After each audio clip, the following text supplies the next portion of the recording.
अस्सलाम वालेकुम बच्चों। तो मेरा बेटा उम्मीद है आप ठीक ठाक होगे, मजे में होगे और जमकर पढ़ाई कर रहे होगे। एमडी कैट वैसे भी करीब आने वाला है। उम्मीद है आप और अच्छे से पढ़ाई कर रहे होगे। तो भैया आज की इस वीडियो में हम सबसे ज्यादा पूछे जाने वाले क्वेश्चंस या सबसे ज्यादा अवेटेड टॉपिक के ऊपर बातचीत करेंगे कि सर एमडी कैट का सिलेबस फिजिक्स के पॉइंट ऑफ व्यू से एक्सप्लेन कर दें। क्या स्ट्रेटेजी होनी चाहिए एमडी कैट के पेपर में, किस चीज का क्या वेटेज होता है, एमडी कैट का पेपर डी कोड कर दें। ये डिफरेंट कमेंट्स हैं जो हमें वक्त डिफरेंट टाइम्स के ऊपर मिलते रहे हैं। तो आज इन्हीं सारी चीजों के ऊपर बच्चे बातचीत करनी है। कोशिश करना कोई कॉपी पेंसिल लेके बैठो और जो आपको अच्छी बात लगे, अहम बात लगे, इंपॉर्टेंट बात लगे, आपका एमडी कैट एस करने में, क्लियर करने में आपको हेल्प आउट कर सकती है, वो आप डेफिनेटली नोट करो। तो भैया इस वीडियो में हमने क्या बात करनी है? सबसे पहले मेरा बेटा हम एमडी कैट का जो पेपर पैटर्न है उसको डिस्कस करेंगे। उसमें क्या चीजें आपके हक में जा रही हैं, क्या चीजें आपके फायदे की हैं, क्या चीजें आपके फायदे की नहीं है, वो डिस्कस करेंगे। इसके अलावा एमडी कैट का जो सिलेबस है उसके हवाले से बात करेंगे। एंड डेफिनेटली 2024 के लिए ही वीडियो बन रही है, 2024 के लिए। ठीक है। इसके अलावा क्या आपके पास स्ट्रेटेजी होनी चाहिए कि आप जो है वो आखिरी 2 महीने 2.5 महीने में अपना एमडी कैट मैक्सिमम नंबरों से किस तरह से निकाल सकते हो। ठीक है भैया, चलो स्टार्ट करते हैं। मेरा बेटा जो सिलेबस मैं यहां पे डिस्कस कर रहा हूं, ये सिलेबस आपको डिस्क्रिप्शन में भी मिल जाएगा, इसको आप वहां से डाउनलोड भी कर सकते हो। पहले आप तसल्ली से बातचीत सुनते जाओ।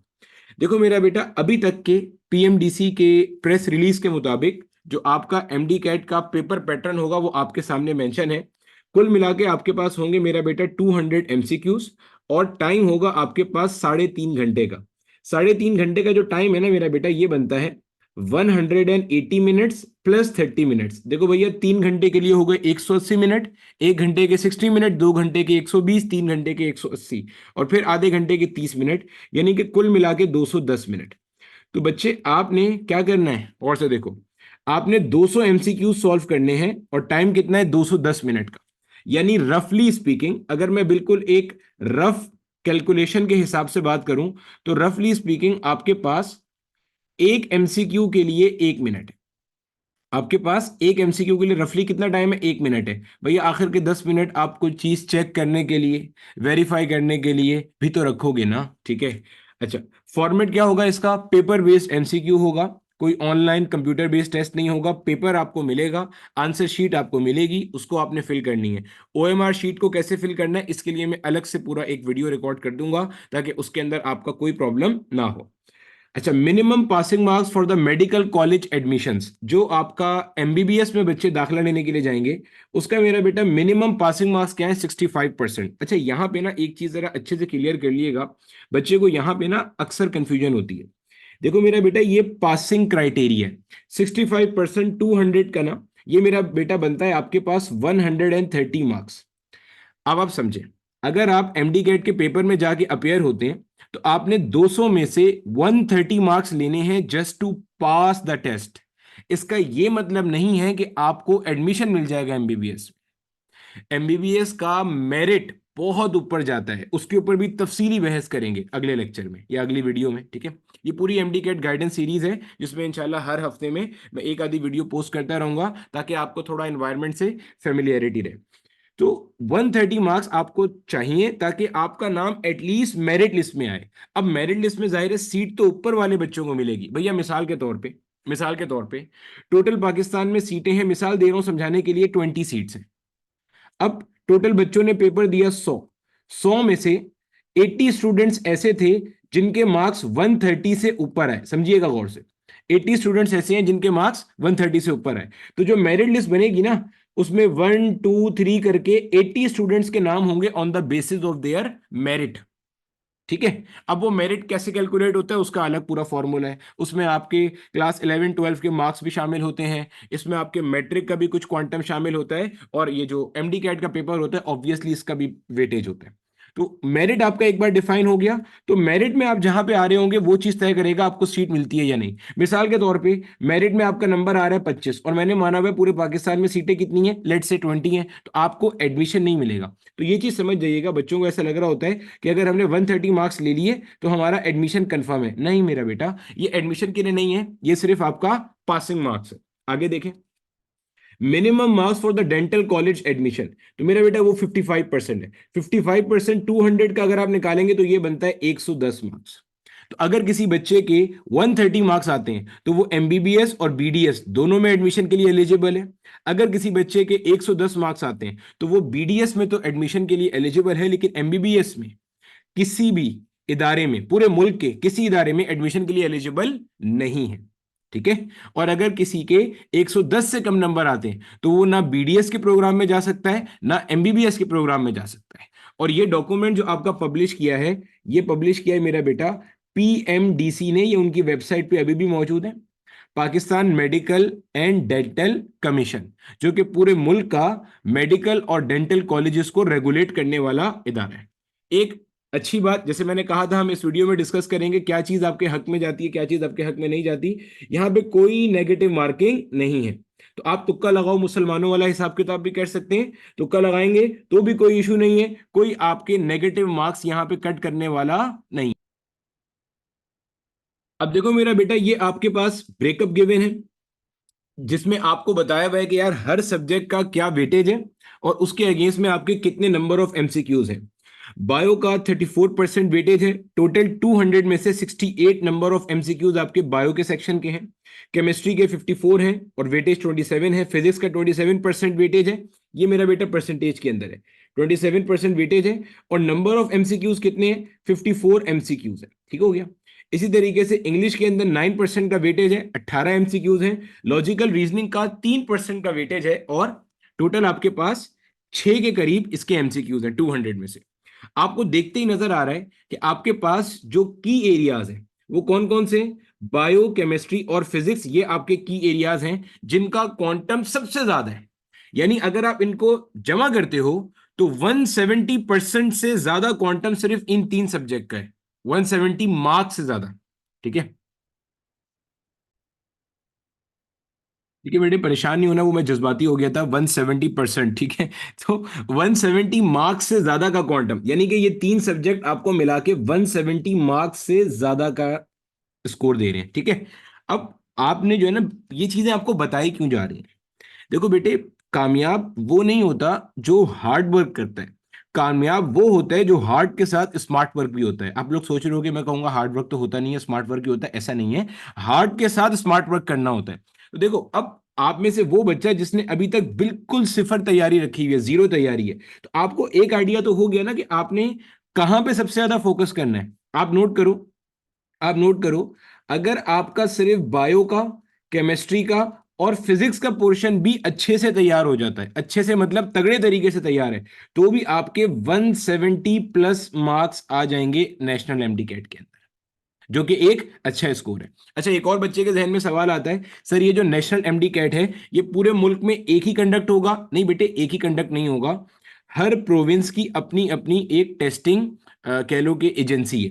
जैसे सिंध के अंदर डाउ यूनिवर्सिटी या जिना या लम्स में से कोई यूनिवर्सिटी ये काम करती है। पंजाब के अंदर सिमिलरली यूएचएस ये काम करता है, university of health sciences.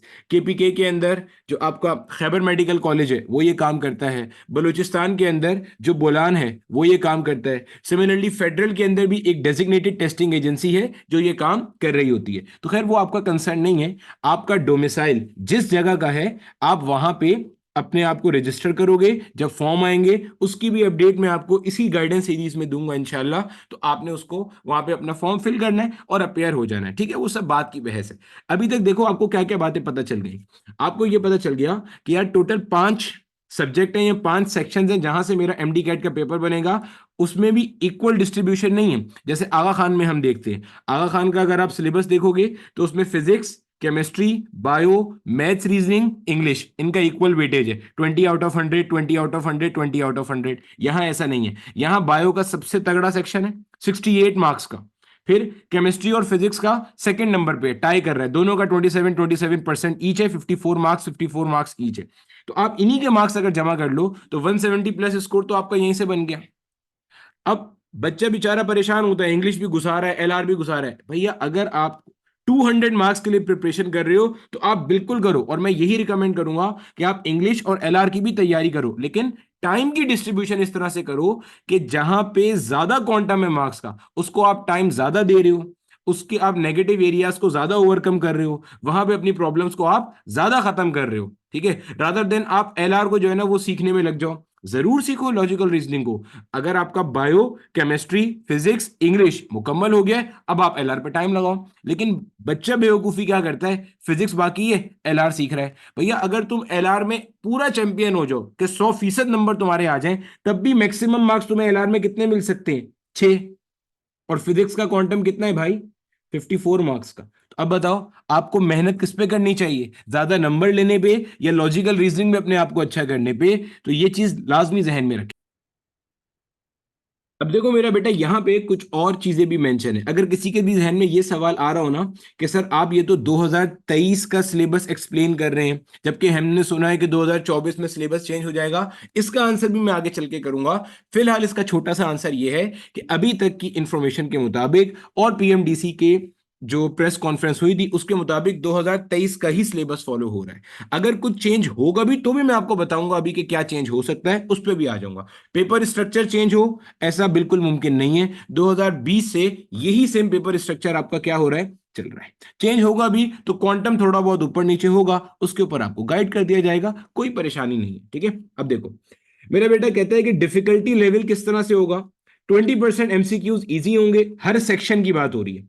60% MCQs moderate होंगे, 20% एमसीक्यूज हार्ड होंगे। जैसे मिसाल के तौर पे मेरा बेटा, अगर मैं 54 एमसीक्यूज ऑफ फिजिक्स को डिस्कस करूं, क्योंकि जाहिर सी बात है मैंने आपको फिजिक्स के हवाले से ही सिलेबस को पूरा गाइड करना है, डी कोड करना है, और फिजिक्स में बच्चा सबसे ज्यादा गलतियां करता है, अभी आप देखिएगा। इतने इतने अल्लामा बच्चे होते हैं, ऐसी ऐसी गलतियां करते हैं, फिर बाद में क्या होता है, उन्हें लगता है कि यार ये तो आउट ऑफ कोर्स था, जबकि वो आउट ऑफ कोर्स नहीं था, वो इनसाइड द कोर्स था, फ्रॉम द कोर्स था, विद इन द कोर्स था। आपने जबरदस्ती उसको चिपका के आउट ऑफ कोर्स कर दिया था। अभी बहस करते हैं उस पर। देखो अगर आप 54 का मेरा बेटा 20% कैलकुलेट करो तो ये तकरीबन 11 आता है। अगर आप मॉडरेट के सेक्शन पे जाके कैलकुलेट करो तो ये तकरीबन 32 आता है। इसको देखो तकरीबन 11 आता है। सर ये कैसे निकाला भैया, 20% ऑफ 54 यानी कि 0.2 को 54 से मल्टीप्लाई कर दो। 60% ऑफ 54 यानी कि 0.6 को 54 से मल्टीप्लाई कर दो। 20% ऑफ 54 यानी कि 0.2 को 54 से मल्टीप्लाई कर दो। रफली आंसर आ गया। इसका मतलब क्या है बच्चे, 11 एमसीक्यूज आपके आसान होने वाले हैं। टॉर्क का फॉर्मूला पूछ लिया, वर्क डन की इक्वेशन पूछ ली, कोई डेफिनेशन पूछ ली, बिल्कुल बकरी बकरी क्वेश्चन जो होते हैं आसान आसान। 60% आपके मॉडरेट हैं, कोई अच्छा न्यूमेरिकल हो गया, कोई अच्छा सा डेफिनेशन हो गया, कोई थ्योरी में घुमाया हुआ ट्विस्टेड क्वेश्चन हो गया, ये मॉडरेट है। हार्ड क्या होगा, जिसमें आपके कॉम्बिनेशन ऑफ टॉपिक्स आ जाएंगे। सर मिसाल से समझाएं कॉम्बिनेशन ऑफ टॉपिक। आप लोगों ने क्लास 12 तो भी ताजा ताजा पढ़ी होगी ना, कॉम्बिनेशन ऑफ टॉपिक में आपको मिसाल से समझाता हूं। देखो मिसाल के तौर पे अगर मैं क्या करता हूं बच्चे, अगर मैं क्लास 12 के दो टॉपिक्स को आपस में मिला देता हूं। आप लोगों ने एक टॉपिक पढ़ा होगा बच्चे, फोटो इलेक्ट्रिक इफेक्ट। जी सर हमने पढ़ा था। उसमें हमने पढ़ा था कि एक फोटोन है, वो आता है एक मेटल प्लेट को स्ट्राइक करता है और उससे इलेक्ट्रॉन निकलता है, और इसके साथ में इलेक्ट्रोमैग्नेटिज्म का कॉन्सेप्ट जोड़ देता हूं। सर ये कैसे किया आपने, सुनते जाओ ना अभी पता चलेगा कैसे किया। भैया एक फोटोन आया, मेटल प्लेट को आगे स्ट्राइक किया, उससे एक इलेक्ट्रॉन निकला, और वो इलेक्ट्रॉन जैसे ही निकला बाहर मैग्नेटिक फील्ड लगी हुई थी, मैग्नेटिक फील्ड के अंदर चला गया। अब आपने इसके ऊपर लगने वाली फोर्स कैलकुलेट करनी है। अब देखो पहले आपने फोटो इलेक्ट्रिक इफेक्ट का फिनोमिना यूज करना है, और उससे आपने मैक्सिमम स्पीड ऑफ इलेक्ट्रॉन निकालनी होगी। इस मैक्सिमम स्पीड को यूज करते हुए जब वो आगे मैग्नेटिक फील्ड में गया तो आप यूज करोगे F is equal to q v B sine theta. अब V आपको फोटो इलेक्ट्रिक इफेक्ट से मिल रहा है, और इलेक्ट्रोमैग्नेटिज्म के फिनोमिना से आपको ये जो force acting on a moving charge है ये मिल रही होगी। तो ये आपके पास 11 होंगे। जैसा कि मैं हमेशा कहता हूं, हार्ड क्वेश्चंस का क्वांटम कम होता है, लेकिन हार्ड क्वेश्चंस टॉपर डिसाइड करते हैं, रैंकर डिसाइड करते हैं, जहन में रखिएगा।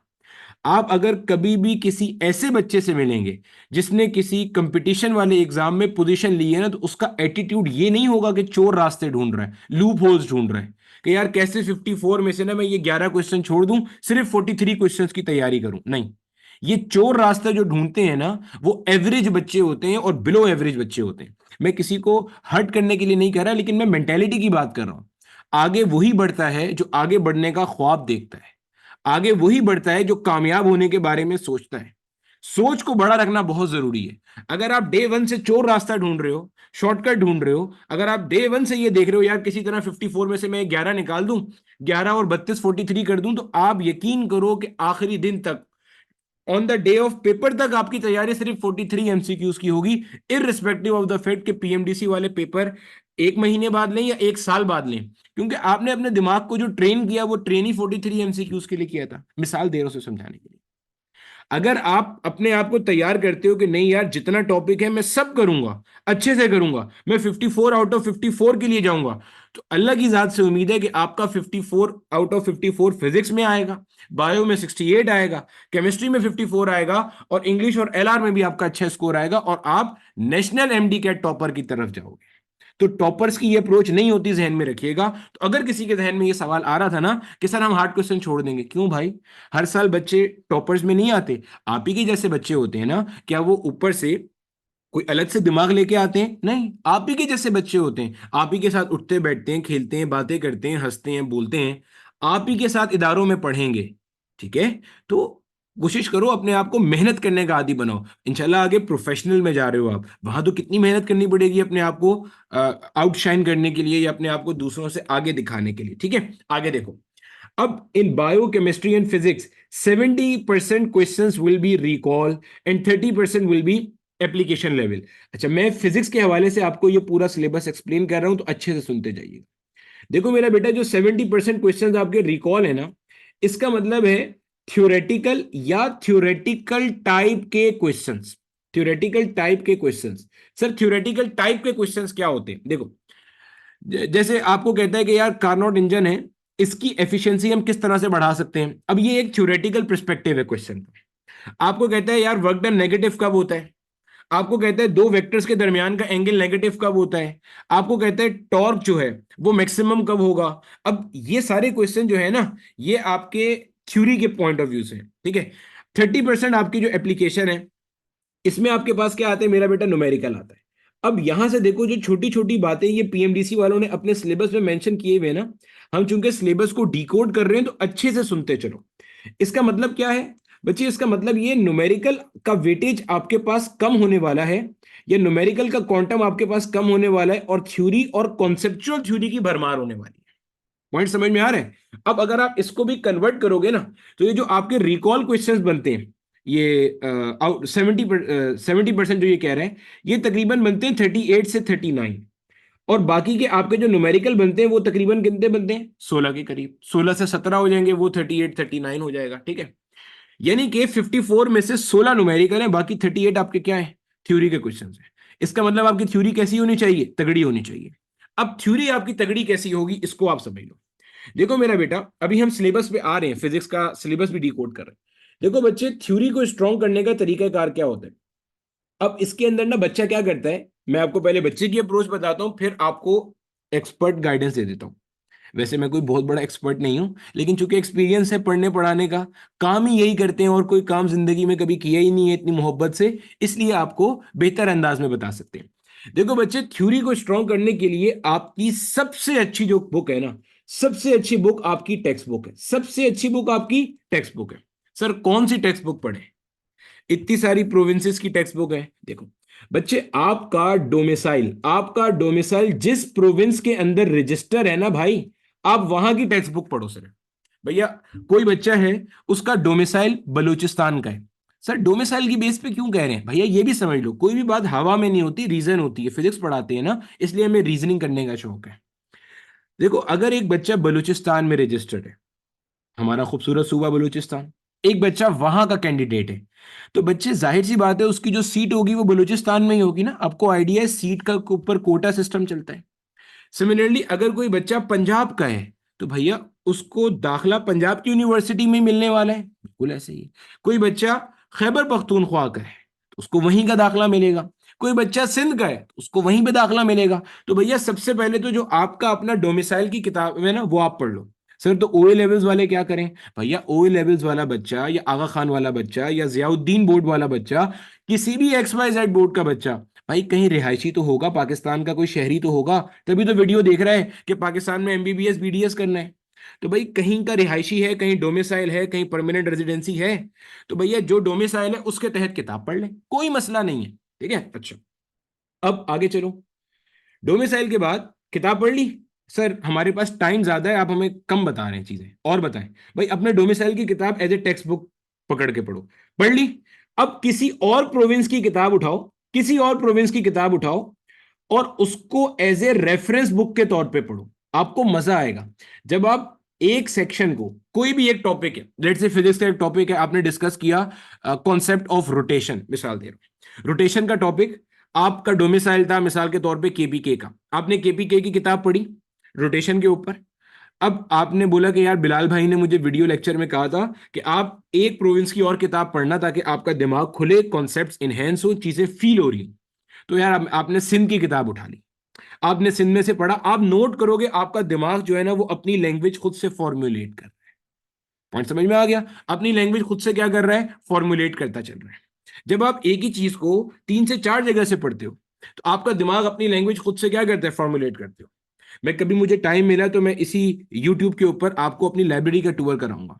मेरी लाइब्रेरी में फिजिक्स सेक्शन के ऊपर अंग्रेज ऑथर से लेके जो हमारे ब्राउन ऑथर्स होते हैं, एशियन ऑथर्स, सबकी किताबें हैं और काफी किताबें हैं। मैं एक ही टॉपिक को पढ़ता हूं, इसलिए मुझे कभी ये प्रॉब्लम नहीं होती यार ये क्वेश्चन ए लेवल्स का है या नहीं, ये क्वेश्चन तो अमेरिकन बोर्ड का है, ये क्वेश्चन IB से है, या ये क्वेश्चन सिंध का है, ये पंजाब का है।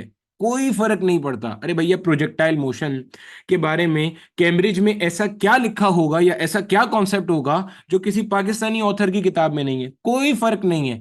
पूछने का, बताने का, लफ्फाजी करने का तरीका बदल सकता है और कोई फर्क नहीं पड़ता।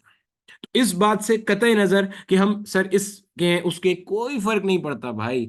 अगर आपने फिजिक्स का सब्जेक्ट पढ़ लिया, अगर आपने एक लेक्चर ले लिया फिजिक्स के किसी टीचर का जिसको फिजिक्स वाकई अच्छे से पढ़नी पढ़ानी आती है, कि यार फिजिक्स को वो एंजॉय करता है, मोहब्बत करता है फिजिक्स से, और फिजिक्स उससे मोहब्बत करती है, अगर आपने उसका लेक्चर लिया तो आप एक टॉपिक पढ़ो, उसके बाद आपका जिस दिल से, जिस किताब से दिल करता है टॉपिक को पढ़ने का आप पढ़ो, बस आपका लेवल वही होना चाहिए। मिसाल के तौर पे आप क्लास 12 आपका लेवल है ना, तो आप हाई स्कूल लेवल की कोई भी किताब पढ़ लो दुनिया भर की, आपको वो टॉपिक वहां से लिखा हुआ समझ में आ जाएगा, ये गारंटी है। ठीक है, चलो आपने ये पढ़ ली, आपकी थ्योरी स्ट्रांग हो गई। इसके साथ होता है मेरा बेटा शॉर्ट नोट्स बनाने हैं आपने, short notes. Sir short notes बनते कैसे हैं इसको मैं आपको गाइड कर दूंगा एक छोटी सी वीडियो बना के। लेकिन शॉर्ट नोट्स का फायदा क्या होता है? फायदा ये होता है भैया, अभी आपने देखा कि 70% आपका थ्योरेटिकल पेपर है, तो भाई अब जाहिर सी बात है, लेट से आपने इलेक्ट्रोस्टैटिक्स का एक चैप्टर पढ़ा, इतना बड़ा चैप्टर है वो। अब इलेक्ट्रोस्टैटिक्स का चैप्टर यकीनन आप हर दफा किताब से खोल खोल के थोड़ी पढ़ोगे, इतना टाइम थोड़ी होता है आपके पास। भैया आपने फिजिक्स के अलावा बायो को भी टाइम देना है, केमिस्ट्री को भी टाइम देना है, प्रैक्टिस भी करनी है, तो ऐसे थोड़ी होगा। आपने एक ही बार अच्छे से पढ़ते हुए शॉर्ट नोट्स बना लिए, उसमें आपने सारे की पॉइंट्स लिखे हुए कि भैया कूलम लॉ ये है, कूलम लॉ के अंदर फोर्स इन इन चीजों पे डिपेंड करती है, चेंज होगा तो ये होगा, वो होगा तो ये होगा, ये सारी चीजें आपके नोट्स में लिखी हुई है। ये हम डिस्कस करेंगे नोट्स कैसे बनते हैं। आपने क्या करा, पेपर से पहले जस्ट एक बार वो नोट्स रिवाइज कर लिए, एक बार नोट्स रिवाइज हो गए, अब आप सुकून के अंदर हो, कोई मसला नहीं है, कोई भी सवाल आता है आपने पढ़ा हुआ है, नोट्स बनाए हुए थे, कोई दिक्कत ही नहीं है, कोई मसला आपको होने वाला नहीं है। यहां से आप अपनी करोगे थ्योरी कवर। अब आते हैं सर न्यूमेरिकल्स के ऊपर क्या करेंगे फिर? न्यूमेरिकल्स के बारे में भी कुछ गाइड कर दें। भैया देखो न्यूमेरिकल के बारे में भी गाइड कर देते हैं। न्यूमेरिकल के अंदर क्या सीन है, जो आपकी टेक्स्ट बुक है, वंस अगेन मैं वही कहूंगा भैया, जो आपका डोमिसाइल है ना प्रोविंस का, उसकी जो टेक्स्ट बुक है उसके एंड ऑफ चैप्टर प्रॉब्लम और एग्जांपल्स अच्छे तरीके से सॉल्व करने, अच्छे तरीके से सॉल्व करने। सर मजीद प्रैक्टिस करनी है तो जो आपने दूसरे प्रोविंस की book as a reference book पढ़ी थी ना, उसके एंड ऑफ चैप्टर प्रॉब्लम और एग्जांपल सॉल्व कर लें। सर मजीद प्रैक्टिस करनी है, और बताएं, और बताएं मजीद। तो भैया आपका जो प्रोविंस है उस प्रोविंस का कोई ना कोई बोर्ड होगा। भाई बोर्ड होगा ना, जैसे अगर कोई लाहौर का कैंडिडेट है तो लाहौर का अपना बोर्ड है, कोई कराची का कैंडिडेट है तो कराची का अपना बोर्ड है, बोर्ड ऑफ इंटरमीडिएट जो कि कराची। उसके मेरा बेटा 5 ईयर के न्यूमेरिकल्स होंगे आपके पास, वो 5 ईयर के न्यूमेरिकल्स प्रैक्टिस कर लें, वो 5 ईयर के न्यूमेरिकल्स प्रैक्टिस कर लें। सर कैलकुलेटर अलाउ होता है? नहीं होता अलाउ। तो सर वो कैसे करेंगे विदाउट यूजिंग कैलकुलेटर? बच्चे इसी चैनल के ऊपर ना बेसिक मैथ्स 01 और बेसिक मैथ्स 02 दो वीडियोस मैंने अपलोड की हुई हैं जो आप ही जैसे मासूम बच्चों के लिए जिन्होंने आगे चल के अच्छे डॉक्टर और अच्छे डेंटल सर्जन बनने हैं इंशाल्लाह। तो बेसिक मैथ 01 बेसिक मैथ 02 आप देखें, उसमें आपको एलसीएम लेना, fraction, percentage, multiplication, division, addition, subtraction, trigonometry, quadratic equation, graph, क्या ऐसा मैथ्स का कंपोनेंट है जो मैंने उसमें छोड़ दिया है? विदाउट यूजिंग कैलकुलेटर सारे काम किए हैं, स्क्वायर निकालना, स्क्वायर रूट निकालना, सब सब सब ए टू जेड मुकम्मल है। पता नहीं कितने बच्चे उसे देख चुके। ठीक है, तो ये आप करें और उसको सॉल्व करें। भैया हर चीज का ना हल होता है, ठीक है, हर चीज का हल होता है, कोई भी चीज बगैर हल के नहीं होती। हो गया सर, ये तो आपने सब चीजें वो बता दी। हमारे तो किसी जो बुजुर्ग थे उन्होंने कहा था कि नहीं यार, आप जो है ना वो सेट की किताब करो, आप कैपलान की किताब करो, आप बेरन का एमडीकेट सॉल्व करो, आप रेड स्पॉट लगाओ। अरे भैया, ये तुम्हें वो बंदा बता रहा है जो 2016-17 से सिर्फ यही काम कर रहा है।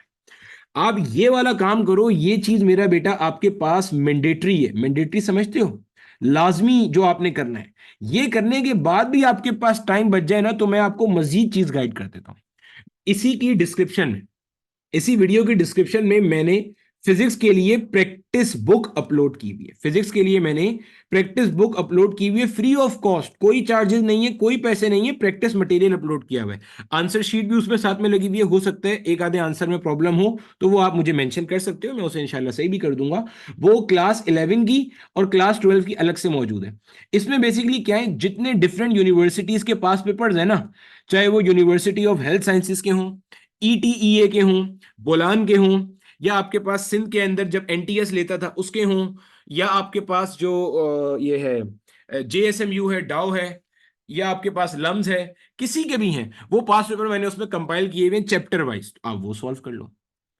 आप देखो, बताए हुए तरीके पे चलोगे तो कामयाबी आपका मुकद्दर है। देखो अपनी मर्जी से, जब अगर आप कैपलान, बैरन, ये सब, एक तो आपसे वो पहली फुर्सत में सॉल्व होंगे नहीं। वजह देखो भैया, जो लर्निंग है ना, ये असेंडिंग ऑर्डर में प्रोग्रेस करती है।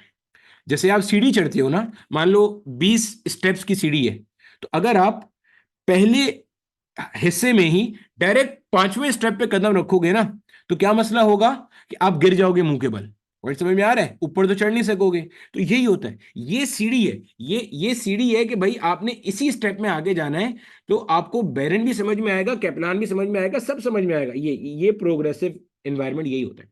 सबसे पहले होता है लेक्चर, किसी भी अच्छे टीचर का जिसको फिजिक्स आती है और जो फिजिक्स अच्छी पढ़ाता है। फिर न्यूमेरिकल प्रॉब्लम्स, उसके बाद जो मैंने प्रैक्टिस बुक दी हुई है आप ये सॉल्व कर लो। उसके बाद आपका दिल करता है, जो किताब आपको अच्छी लगती है, आपका टीचर रिकमेंड कर रहा है, आपका कोई कोचिंग रिकमेंड कर रहा है, आपका कोई कॉलेज का सर रिकमेंड कर रहा है, आपकी कोई ट्यूशन वाली बाजी या बाजा रिकमेंड कर रहा है, वो आपकी मर्जी है, you can go with it. ठीक है, आगे चलें, सिलेबस पे बातचीत कर लें।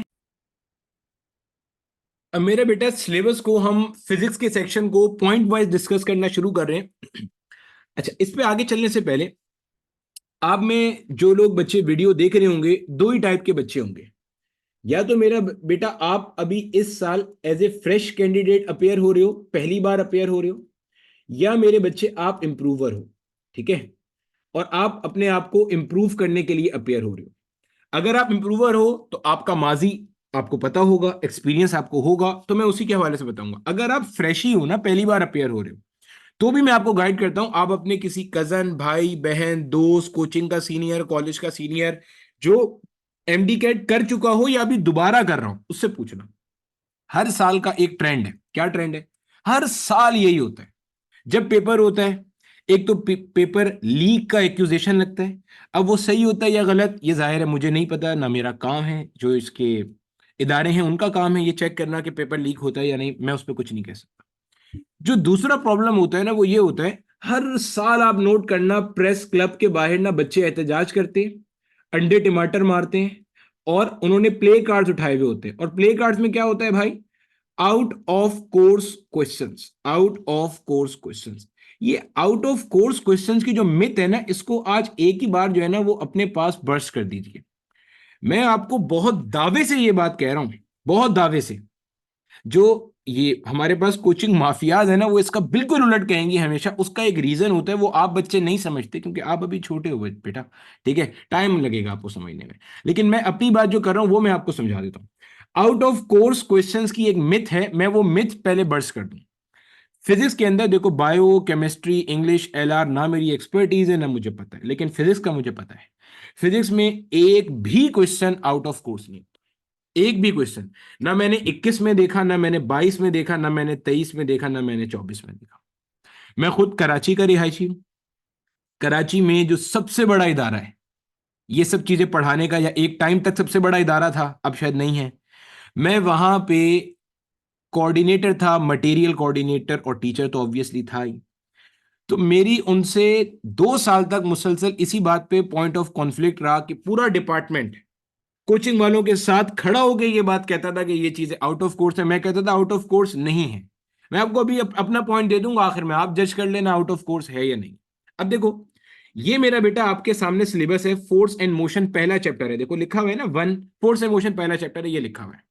अब यहीं से प्रॉब्लम स्टार्ट होता है। प्रॉब्लम क्या स्टार्ट होता है? प्रॉब्लम ये स्टार्ट होता है भाई कि अगर आप अपनी अपनी किताबें खोल के देखेंगे, जो आपकी टेक्स्ट बुक की किताबें, जो ए लेवल्स वाले हैं, आगा खान वाले या जियाउद्दीन वाले, उनको मैं रिकमेंड कर देता हूं कि भाई आप किताबें देख लें।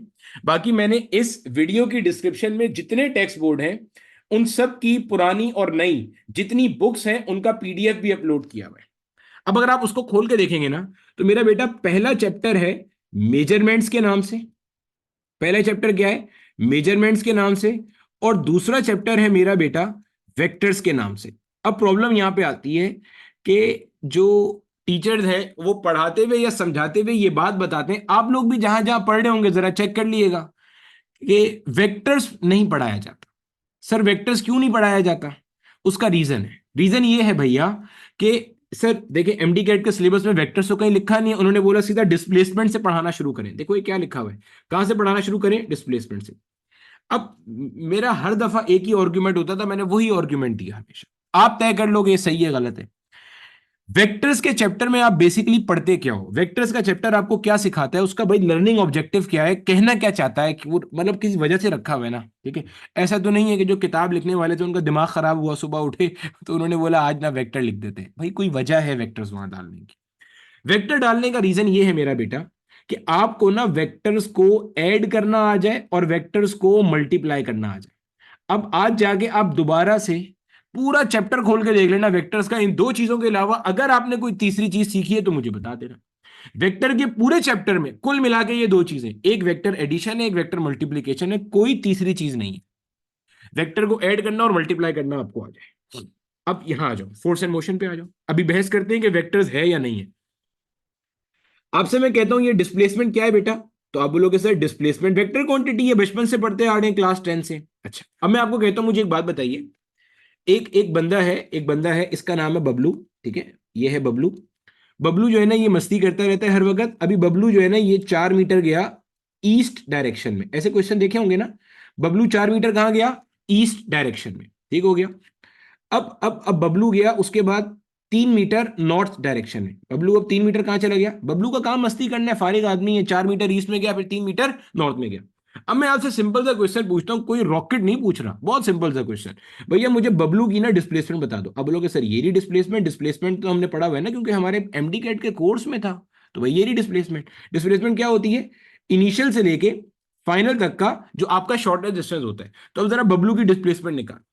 अब जिस बच्चे ने वेक्टर्स नहीं पढ़े हुए वो बोलेगा सर बबलू की डिस्प्लेसमेंट हो गई 3 + 4 हो गई 7 मीटर, बस यहीं पे भैंस गई पानी में। क्यों? भैया ये दो वेक्टर क्वांटिटीज हैं, डिस्प्लेसमेंट को you were suppose to add, distances को थोड़ी बोला था ऐड करने के लिए। आपको तो डिस्प्लेसमेंट निकालने बोला है। तो अगर 3 मीटर एक डिस्प्लेसमेंट है और 4 मीटर एक डिस्प्लेसमेंट है, तो भैया इनके दरमियान का जो एंगल है, ये एंगल तो आप अकाउंट में लोगे ना when you are adding vectors, क्योंकि वेक्टर एडिशन और स्केलर एडिशन में डिफरेंस ही किसका होता है? एंगल का होता है। स्केलर सीधा सीधा ऐड हो जाता है, लेकिन वेक्टर तो सीधा ऐड नहीं होता। उसके लिए आपको क्या चाहिए होता है? उसके लिए आपको एंगल चाहिए होता है। अब जब आप इसको, ये वाला फॉर्मूला जो दो वेक्टर की एडिशन के लिए हम कोसाइन रूल यूज करते हैं, R is equal to under root a² plus b² plus 2ab cos of theta. जब आप ये वाला फॉर्मूला यूज करते हो तो आपके पास बबलू की जो कह लो कि रिजल्टेंट डिस्प्लेसमेंट है वो निकल के आएगी मेरा बेटा 5 मीटर। अब बताओ, अगर आपने वेक्टर नहीं पढ़े थे क्योंकि कोर्स में नहीं थे, तो क्या वो कभी कोर्स से बाहर गए हैं? नहीं। ये चीज आपको कोचिंग वाले क्यों नहीं बताएंगे, मैं बताता हूं। देखो, कोचिंग की एंटिटी में प्रॉब्लम क्या होती है, वहां पे टीचर को पर आवर के पैसे मिलते हैं। अगर टीचर वो टॉपिक पढ़ा रहा है जो एमडी कैट का सिलेबस में डायरेक्टली नहीं लिखा हुआ और बच्चे के लिए जरूरी है पढ़ना, तो इसका मतलब जो डेजिग्नेटेड नंबर ऑफ आवर्स हैं उससे बढ़ जाएगा क्वांटम आवर्स का, तो कोचिंग वालों को ज्यादा पैसे पे करने पड़ेंगे। ज्यादा पैसे मतलब उनका प्रॉफिट कम हो गया। भैया ये ऐसे ही होता है, ठीक है, आपको नहीं पता। हमें ये सब चीजें इसलिए पता है क्योंकि हमने अपनी जिंदगी इसी काम में लगाई है, ठीक है। तो ये ऐसे ही होता है भाई। नहीं, अब बहस इसी में होती थी वेक्टर नहीं पढ़ाना, और वो अल्लामा वेक्टर्स पढ़ाए बगैर सब पढ़ा रहे हैं। अब इसी तरीके से आप आगे देख लो, वेलोसिटी क्या है, वेक्टर है। डिस्प्लेसमेंट टाइम ग्राफ, ठीक है। एक्सेलरेशन वेक्टर है। अब आप जब वेक्टर को ऐड ही नहीं कर सकते तो आप आगे करोगे क्या, मुझे ये बताओ, ठीक है। तो अब सिलेबस मुझसे सुनते जाओ और फिर आपका काम है पढ़ना या देखना कि क्या चीज शामिल है क्या चीज शामिल नहीं है। अच्छा सर, आपने ये तो बता दिया वेक्टर शामिल है, हमें समझ में आ गया, मेजरमेंट्स क्यों शामिल है और क्यों शामिल नहीं है। भैया मेजरमेंट्स के चैप्टर में आपने क्या पढ़ा, जरा मुझे बताना। मेजरमेंट्स के चैप्टर के अंदर आपने ये चीज पढ़ी थी कि भाई यूनिट क्या होता है, डायमेंशन क्या होता है, क्वांटिटी क्या होती है, भाई यही तो पढ़ा है, और क्या पढ़ा है। सर सिग्निफिकेंट फिगर्स पढ़े थे, तो वो तो कैलकुलेशन आपको वैसे भी करनी आनी चाहिए। एरर्स एंड अनसर्टेनिटी वाला पार्ट आप किसी हद तक कह सकते हो कि चलो रिलैक्सिंग पार्ट है, वो शायद इतना ना पूछा जाए, लेकिन बाकी यूनिट वगैरह तो आपको पता होगा, तो आप आगे फिजिक्स में कोई क्वांटिटी या उसका यूनिट लिख सकते हो, वरना कैसे लिखोगे। तो मेरे लिहाज से ये जो आपके सामने सब कुछ लिखा हुआ है, इसमें क्या क्या शामिल है मैं लिख देता हूं यहां। मेरा बेटा जो पहला चैप्टर है ना मेजरमेंट्स, वो शामिल है। जो वेक्टर्स एंड इक्विलिब्रियम का चैप्टर है बाकी बोर्ड्स के अंदर और सिंध के अंदर वेक्टर्स के नाम से ही है, वो शामिल है। इसके अलावा मेरा बेटा काइनेमेटिक्स शामिल है, ये पूरा displacement, velocity, acceleration, free fall motion, उसके ग्राफ, ये सब चीजें शामिल है। इसके अलावा मेरा बेटा डायनामिक्स का पार्ट शामिल है सारे बोर्ड्स के अंदर। ये जो टॉपिक है ना काइनेमेटिक्स एंड डायनामिक्स का, ये मोशन एंड फोर्स के नाम से, kinematics is all about motion, dynamics is all about the agent causing the motion, तो वो फोर्स हो जाती है, ठीक है। तो फोर्स एंड मोशन कह लो, मोशन एंड फोर्स कह लो, शामिल है। सिमिलरली मेरा बेटा प्रोजेक्टाइल मोशन शामिल है, आप नोट करो ये सब चीजें, यहाँ प्रोजेक्टाइल मोशन नजर आ रहा है आपको, मैक्सिमम हाइट, हॉरिजॉन्टल रेंज, सब कुछ शामिल है यहाँ पे, पूरा पूरा शामिल है। क्या अभी तक कोई चैप्टर छूटा? कोई चैप्टर नहीं छूटा। अब बच्चा क्या करता है, जो आउट ऑफ कोर्स वाली मिथ थी ना, अब वेक्टर्स छोड़ दिया, डिस्प्लेसमेंट ऐड करने आई, ऐड करी, 3+4 बबलू की डिस्प्लेसमेंट 7 मीटर लिख दिया, आंसर गलत हो गया। गलत हो गया सर, आउट ऑफ कोर्स था, हमें तो ये पढ़ाया नहीं था। भाई आउट ऑफ कोर्स नहीं था, आपको गाइड करने वालों ने आपके साथ झूठ बोला, आपके साथ दगाबाजी करी। जब वो दगाबाजी करी, आपके साथ झूठ बोला, आपको प्रॉपर और सही गाइड नहीं मिली, तो आपको लग रहा है वो आउट ऑफ कोर्स था। It was never out of course, वो था विद इन द कोर्स। तो सर हम मेजरमेंट्स पूरा पढ़ें, सर क्या चीज रिलैक्स कर सकते हैं, एरर एंड अनसर्टेनिटी का पार्ट थोड़ा रिलैक्स कर लो। अच्छा, और वेक्टर्स पूरा पढ़ें A to Z, काइनेमेटिक्स पूरा पढ़ें, डायनामिक्स पूरा पढ़ें, प्रोजेक्टाइल मोशन पूरा पढ़ें। आगे चलते हैं। ये जिस पीडीएफ पे मेरा बेटा मैं लिख रहा हूं, इस पीडीएफ की टेंशन नहीं लीजिएगा, ये पीडीएफ भी मैं आपको डिस्क्रिप्शन में डाल के दे दूंगा, इसके हवाले से कोई परेशानी नहीं है, ठीक है। चिल सीन है बिल्कुल। अगला, ऊपर देखो ये वाले टॉपिक इंक्लूड हो गए, अब आपकी मर्जी है आपने क्या पढ़ना है, ठीक है। जाहिर है मैं जबरदस्ती तो किसी को नहीं पढ़ा सकता, ये आपकी मर्जी है। अच्छा, वर्क पावर एनर्जी पूरा टॉपिक शामिल है, कोई चीज इसमें से छूटी हुई नहीं है वर्क पावर एनर्जी में से, आप नोट करो। Concept of work, concept of energy, concept of power, gravitational potential energy भी आ गई, काइनेटिक एनर्जी भी आ गई। इसमें आपका जो वर्क एनर्जी थ्योरम था वो भी उठ के आ जाएगा, पूरा वर्क एनर्जी थ्योरम आ जाएगा, ठीक है, जो आपका कॉन्सेप्ट था। ग्रेविटेशनल पोटेंशियल एनर्जी में आपका एब्सोल्यूट ग्रेविटेशनल पोटेंशियल एनर्जी भी आ जाएगा, कोई चीज इसमें से रहने वाली नहीं है, ठीक है। जब हम लोग कोर्स ये कवर करते हैं या कवर कराते हैं अपने किसी बच्चे को, तो बिल्कुल यही चीजें पढ़ाते हैं, आप पूछ सकते हो, बता सकते हो, ठीक है। ऐसा कुछ नहीं है कि यहां पे ज्यादा बता रहे हैं वहां कम कराते हैं, सब पढ़ाते हैं और जबरदस्ती पढ़ाते हैं। और जो ऐसा है कि भाई उसने खुद छोड़ना है, तो उसको पहले बता देते हैं आपके नफे नुकसान के जिम्मेदार आप खुद हो, ठीक है, हम नहीं है इसमें कोई। अच्छा, अगला आपके पास क्या है, रोटेशनल एंड सर्कुलर मोशन। देखो नाम से पता चल रहा है दोनों चीजें शामिल करी हैं, सर्कुलर मोशन भी शामिल कर दिया और रोटेशनल मोशन भी शामिल कर दिया। अब यहां पे एक चीज और आती है जो आपका पॉइंट ऑफ कॉन्फ्लिक्ट होता है, वो है मेरा बेटा ग्रेविटेशन का कॉन्सेप्ट। ग्रेविटेशन का कॉन्सेप्ट, अब देखो यहां पे ग्रेविटेशन का कॉन्सेप्ट। अब सवाल है कि सर जब हम लोग अपना कोई भी किताब देखते हैं, अच्छा किताब से एक चीज और फिर मैं इस पे आता हूं, ये प्रॉब्लम अक्सर सिंध के बच्चों को फेस करनी पड़ती है। सिंध वाले पूछ रहे हैं 2024 के लिए स्पेसिफिकली कि सर नई किताब से पढ़े या पुरानी किताब से। मेरा बेटा, ओल्ड बुक को आप फॉलो कर लो, लेकिन मजेदार बात ये बता रहा हूं, अगर आप फिजिक्स का कोई टॉपिक ओल्ड से पढ़ो ना, तो न्यू में भी वही लिखा हुआ है। भाई भाई देख, मुझे मेरी बात सुन, मुझे एक बात बता, क्या अगर सिंध गवर्नमेंट ने ये फैसला किया कि हम किताब अपडेट कर रहे हैं, तो क्या उसकी वजह से प्रोजेक्टाइल मोशन की थ्योरी हिल गई? नहीं। क्या न्यूटन भाई अपने कब्र से उठ के आ गए, उन्होंने बोला यार पहले मेरे 3 लॉज थे पुरानी किताब में, ये उसको दफा करो, नए 3 लॉज मैं आपको दे रहा हूं, आज के बाद ये नए 3 लॉज चलेंगे? तो ऐसा तो नहीं है ना भाई। ओ भाई, वही 3 कानून है न्यूटन के, वही प्रोजेक्टाइल है, सब कुछ वही है, कोई चीज चेंज नहीं हुई भाई। ठीक है, मैं अभी बताऊंगा कौन सा चैप्टर छोड़ना है कौन सा नहीं छोड़ना, ठीक है, छोड़ने वाले चैप्टर भी बता दूंगा। बदल सिंह की फिजिक्स के अंदर आप ओल्ड किताब यूज कर सकते हो, कोई परेशानी नहीं है, लेकिन मैंने न्यू किताब भी जो डिस्क्रिप्शन है उसमें अपलोड कर दी है, आपको देखना हो तो देख लो। बाकी जो बोर्ड है उनकी वैसे ही न्यू किताब को आए हुए 2-3 साल हो चुके हैं, तो उनकी तो न्यू किताब ही चल रही है। सर्कुलर मोशन पूरा शामिल है, रोटेशन पूरा शामिल है, ग्रेविटेशन यस शामिल है। सर रीजन बताएं। अगर कोई टीचर या कोचिंग वाला आपको बोले ना नहीं शामिल, तो जो रीजन मैं बोल रहा हूं वो रीजन आप उनसे पूछ लीजिएगा, मैं बताता हूं क्यों शामिल है। देखो भैया, प्रोजेक्टाइल मोशन में आपकी रेंज का फॉर्मूला होता है R = V0² upon G multiply by sin 2 theta. अगर एक प्रोजेक्टाइल मोशन को मैं यहां से उठा के चांद पे ले जाता हूं, तो उसकी रेंज की सेहत पे क्या फर्क पड़ेगा? सर उसकी रेंज की सेहत पे जी की वजह से फर्क पड़ना चाहिए, बिल्कुल पड़ना चाहिए।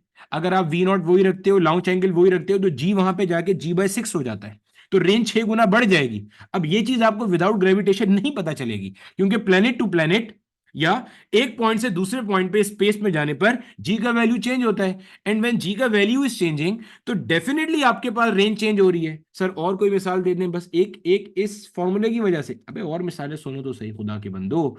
V0² upon 2G into sin² theta, ये ऑब्लिक प्रोजेक्टाइल के फॉर्मूले हैं सारे।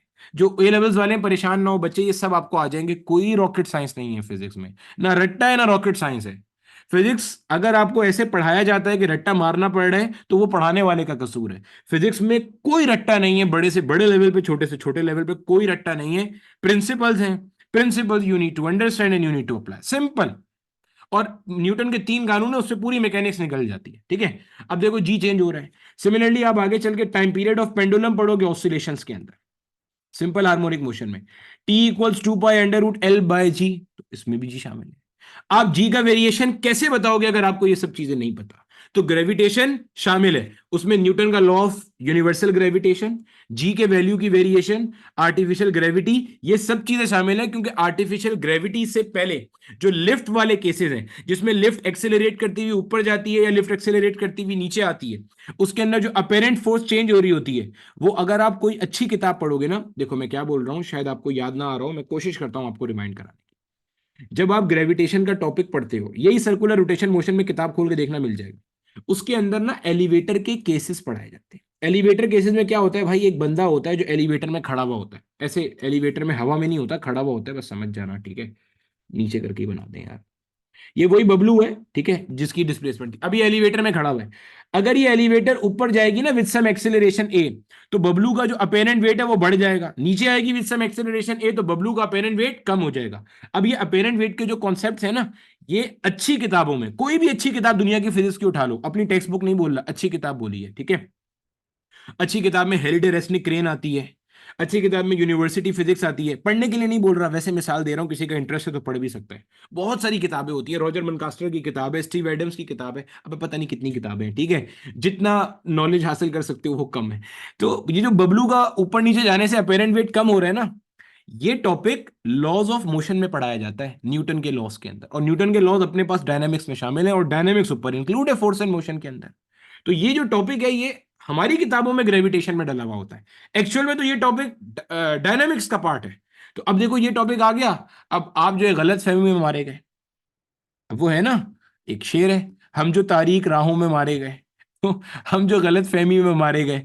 तो इसीलिए बोला जाता है सिलेबस की अपडेट भाई आप उस बंदे से पूछ लो जिसने ये सिलेबस बार बार पढ़ाया है, सीखा है, पढ़ाया है, सीखा है, पढ़ाया है, सीखा है। अच्छा अब देखो, एक और लतीफे वाला टॉपिक आने वाला है अब इसके ऊपर, तो और बड़े लतीफे आपको मिलेंगे, ठीक है। अब ये एक और टॉपिक है, इस टॉपिक को देखो। अब ये टॉपिक आपको दिख रहा है, वेव्स लिखा हुआ है, जैसे ही बच्चे को वेव दिखा ना, बच्चा भाई खुशी से नाच रहे, गले में जो है ना वो हार वार डाल के जो है ना वो फुल भंगड़ा मूड ऑन किया हुआ है, और मोहल्ले में मिठाइयां तकसीम कर रहा है। क्यों सर? क्योंकि सर देखें, वेव से पहले हमारी किताब में लिखा हुआ था ऑसिलेशन। ऑसिलेशन का टॉपिक जो है ना वो तो शामिल ही नहीं है। लो भाई, फिर से गई भैंस पानी में। यार तुम्हें किस तरह समझाया जाए? मुझे एक बिल्कुल सिंपल सी पहले चीज का आंसर करो, मुझे बताओ। अगर एक बंदे ने 4 मंजिला इमारत बनानी है, तो ऐसा हो सकता है कि आप बंदे को बोलो यार एक काम करो, अभी थोड़ा बजट कंस्ट्रेन है, ग्राउंड फ्लोर मैंने रेंट पे देना है, तो ग्राउंड फ्लोर नहीं बना, ऊपर की 3 मंजिलें तामीर कर दे, मैंने तो ऊपर वाले 3 फ्लोर पे रहना है, ग्राउंड फ्लोर मैंने वैसे भी रेंट पे देना है, बाद में पैसे आ जाएंगे तो मैं ग्राउंड फ्लोर बना लूंगा। वो बोलेगा भाई घास वास तो नहीं खा गए आप? ऐसे ही है ना, मतलब आप बिल्कुल बेवकूफाना बात कर रहे हो। ठीक है, तो हो सकता है वो आपका टेस्ट भी करे कि आपने कुछ पिया पिलाया हुआ तो नहीं है। तो भाई ग्राउंड फ्लोर के बगैर फर्स्ट सेकंड थर्ड कैसे बनाएगा अल्लाह के बंदे? नहीं बन सकता। अब वेव्स क्या होती है मुझे जरा बताओ, आप लोगों ने आज तक वेव्स का क्या कॉन्सेप्ट पढ़ा है? वेव्स क्या होती हैं? What is wave? ठीक है, ये वेव्स के बारे में क्या पढ़ा है? वेव्स के बारे में हमने ये पढ़ा है भाई आज तक कि वेव कोई एक ऐसी लहर है, ऐसे मूव करती हुई जाती है। आपको पता है ये बेसिकली ये जो चीज आगे जा रही है ये हो क्या रहा है एक्चुअल के अंदर? चलो मैं एक्सप्लेन करता हूँ, कोई मसला नहीं है, कोई मसला नहीं है। ना आना बुरी बात नहीं है, लेकिन ना जानने की जुस्तजू होना ये बुरी बात है। नहीं आता कोई मसला नहीं है यार, नहीं सीखा तो क्या हुआ, जिंदगी पड़ी है सीखने के लिए, अब सीख लो। देखो मिसाल से समझना, फिर मैं आपको बताऊंगा ऑसिलेशन का यहां पे क्या लेना देना। ये मान लो मेरा बेटा एक बंदा है, इस बंदे के हाथ में ना एक है रस्सी, ये है बंदे के हाथ में रस्सी, ये बंदे के हाथ में क्या है? रस्सी है, मस्त रस्सी इसने पकड़ी हुई है, और दूसरे एंड से जो रस्सी है ना इसका सिरा बंधा हुआ है दीवार के साथ, ये कोई दीवार है, ठीक है, ये दीवार है, इसके साथ ये रस्सी बंधी हुई है। अब इस बंदे को सूझती है मस्ती, ठीक है, जैसे ही मस्ती सूझती है यहां से इसको झटका देता है, झटका देता है तो ये रस्सी ऐसे हो जाएगी। फिर ये जो जर्क यहां पे बना है, ये जर्क यहीं तो नहीं रहेगा, जर्क तो आगे जाएगा, कुछ देर बाद ये जर्क यहां आ जाएगा, फिर कुछ देर के बाद यही जर्क आगे चला जाएगा, कुछ देर के बाद यही जर्क आगे जाएगा। अब ये जो जर्क आगे जा रहा है ना, ये बेसिकली क्या कर रहा है समझना। ये इस पार्टिकल को देखो भैया, ये रस्सी बहुत सारे डिफरेंट पार्टिकल से मिलकर बनी है। अब बोलोगे जी सर, मान लेते हैं इस पार्टिकल का नाम था पार्टिकल ए। जब इसने जर्क दिया, सोचो जब जर्क दिया तो ये पार्टिकल अपनी जगह से कहां गया? भाई जर्क ऐसे ही होता है ना, झटका ऐसे ही होता है ना, रस्सी में जब एक झटका देते हैं तो पार्टिकल अपनी जगह से कहां गया? ऊपर आ गया। चेक करो, पार्टिकल अपनी जगह से ऊपर आ गया। अब जब यही जर्क अपनी जगह से आगे चला गया, जब यही जर्क आगे चला गया, तो अब ये वाला पार्टिकल अपनी जगह से ऊपर आ गया और ये वाला पार्टिकल वापस नीचे आ गया। सोच के देखो, ये बात समझ आ रही है? भाई पार्टिकल की डिस्प्लेसमेंट चेक करो, पार्टिकल यहां से ऊपर गया और पार्टिकल नीचे आया, फिर जब ये जर्क आगे गया फिर पार्टिकल ऊपर गया फिर पार्टिकल नीचे आया, फिर जर्क आगे गया फिर पार्टिकल ऊपर गया फिर पार्टिकल नीचे आया। क्या ये बात समझ में आ रही है? तो वेव्स में बेसिकली होता क्या है समझिएगा। वेव में क्या होता है? डिस्टरबेंस है जो किसी मीडियम में प्रोपेगेट करती, जब वो डिस्टरबेंस प्रोपेगेट करती है, जब वो डिस्टरबेंस जाती है तो उसकी वजह से मीडियम के पार्टिकल्स अपनी जगह पे वाइब्रेशन करते हैं, ऑसिलेशन करते हैं। समझना, ये जो आपको बनी हुई नजर आती है ना, ये मीडियम का पार्टिकल पहले यहां था, अब यहां पे आ गया, अब यहां पे आ गया। जब यही वेव आपके पास आगे चली जाएगी, आगे जाने से क्या मुराद है? ये वेव मान लो ऐसे हो गई अभी, भाई आगे भी तो जाएगी ये वेव या नहीं जाएगी? आगे जाएगी। अब ये वेव आगे चली गई तो ये पार्टिकल क्या होगा? यहां से नीचे आ जाएगा। फिर ये वेव आगे जाएगी तो ये पार्टिकल वापस ऊपर जाएगा। तो पार्टिकल क्या कर रहा है? ऑसिलेट कर रहा है अपनी जगह पे, वाइब्रेट कर रहा है, टू एंड फ्रो मोशन कर रहा है, बैक एंड फोर्थ मोशन कर रहा है, अप एंड डाउन मोशन कर रहा है। ये मीन पॉइंट है जिसके अबाउट में मोशन कर रहा है। तो ऑसिलेशन वाले चैप्टर में आप सिंपल हार्मोनिक मोशन का कॉन्सेप्ट पढ़ते हो। वेव्स के अंदर क्या होता है? डिस्टर्बेंस प्रोपेगेट करती है और लाखों करोड़ों पार्टिकल अपनी जगह पे वाइब्रेट कर रहे होते हैं, ऑसिलेट कर रहे होते हैं। तो बगैर ऑसिलेशन पढ़े वेव पढ़ाने वाले को मेरे दोनों हाथों से सलाम है, और आप लोगों को भी सलाम है कि आपने बगैर ऑसिलेशन पढ़े वेव्स पढ़ लिया। कमाल है। बखुदा अगर न्यूटन आज की तारीख में जिंदा होता ना, ये काम न्यूटन भी नहीं कर सकता था। आप वाकई गिनीज बुक में अपना नाम लिखवाने के मुस्तहिक हो, अगर आपने ऑसिलेशन पढ़े बगैर वेव पढ़ लिया और पढ़ाने वाले ने पढ़ा दिया। क्योंकि हमारे कोर्स के अंदर जो वेव शामिल है वो वेव है प्लेन प्रोग्रेसिव हार्मोनिक वेव। शायद पहली बार नाम सुना होगा आपने, इसको एसएचएम वेव भी कहते हैं, plane progressive harmonic wave. Plane progressive harmonic wave क्या होती है भाई? वो वेव कि जब प्रोपेगेट करती हुई जाती है तो पार्टिकल अपनी जगह पे सिंपल हार्मोनिक मोशन करते हैं, ये शामिल है। इसकी इक्वेशन भी होती है जो आपकी किताबों में लिखी रहती है, y is equal to x not sine omega t minus k x, ये इक्वेशन होती है इसकी, plane progressive harmonic wave. Clear है? तो ऑसिलेशन शामिल है भैया, क्योंकि वेव्स क्या है, डिस्टरबेंस इन अ मीडियम जो कि प्रोपेगेट कर रही है, और उसकी वजह से पार्टिकल अपनी जगह पे क्या कर रहे हैं, ऑसिलेट करते चले। ठीक हो गया? तो फिर वही आगे क्रस्ट ट्रफ ये सब चीजें आपके पास शामिल है। अच्छा जी, क्लियर हो गया? अब इसके अंदर ये सब चीजें शामिल आ गई मेरा बेटा। लो, इन्होंने वैसे आपकी जिंदगी थोड़ी सी और आसान कर भी दी, यहाँ पे इन्होंने ये चीज लिख भी दी, इनकी मेहरबानी। नहीं भी लिखते तो यार हमें ये बात पता थी कि एसएचएम का पार्ट शामिल है। ठीक है, ये बिल्कुल वैसे ही है कि पहले जो है ना वो आप जो चीज बाद में पढ़ानी है वो पहले पढ़ा रहे हो, और जो पहले पढ़ानी है वो बाद में पढ़ा रहे हो, लेकिन बहरहाल ऑसिलेशन पूरा शामिल है और वेव पूरा शामिल है। अब जरा आप अपने ठंडे दिल और दिमाग से ये बात का फैसला करो कि अभी तक आपके पूरे फर्स्ट ईयर में से क्या टॉपिक बाहर हुआ है, मुझे बताओ। पूरे फर्स्ट ईयर में से टॉपिक कौन सा बाहर हुआ है? पूरे फर्स्ट ईयर में से अभी तक जो टॉपिक आपको मैंने बोला है ना कि नहीं करना, वो बता देता हूं।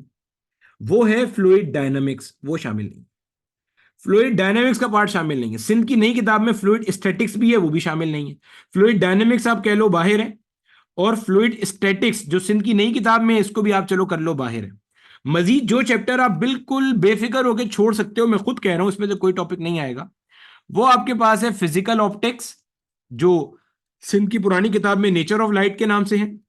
इसी तरह ज्योमेट्रिकल इंस्ट्रूमेंट्स, जो सिंध की पुरानी किताब में है और पंजाब बोर्ड की किताब में है, बाकी किसी बोर्ड की किताब में नहीं है। सिंध की नई किताब में भी नहीं है और किसी बोर्ड की किताब में भी नहीं है, लेकिन पंजाब बोर्ड की किताब में शामिल है। ज्योमेट्रिकल इंस्ट्रूमेंट जिसमें आप compound microscope, magnifying glass, telescope, ये सब चीजें पढ़ते हो।